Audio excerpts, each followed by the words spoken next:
তো চলো দেখি আজ আমি কি চ্যালেঞ্জ পাই। Makeup using mango. আম দিয়ে এখন আমাকে মেকআপ করতে হবে। আম তো আমি খাই না, ওর গন্ধ শুনলেই তো আমার বমি পায়। এরপর আমি মেকআপ কি করে করব এটা দিয়ে?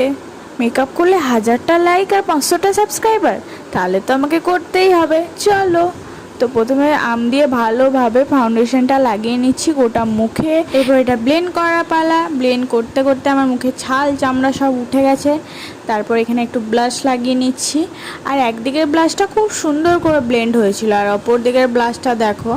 তারপর এরপর এটার মধ্যে লিপস্টিক লাগিয়ে আমি ঠোঁটে লাগিয়ে নিচ্ছি। লিপস্টিকটাও আমি ভালোভাবে পরতে পারিনি, ঠোঁটে চারিদিকে বেরিয়ে যাচ্ছিলো। ভাবলাম একটু আইশ্যাডো লাগাই, আইশ্যাডোটাও ভালোভাবে লাগিয়ে নিই, আমার চারিদিকে বেরিয়ে যাচ্ছিলো আইশ্যাডো। আর তোমাদের এই চ্যালেঞ্জটা কেমন লাগলো তোমরা কমেন্টে জানিও, আর ভালো লাগলে লাইক কমেন্ট শেয়ার সাবস্ক্রাইব করতে একদম ভুলবে না। টাটা।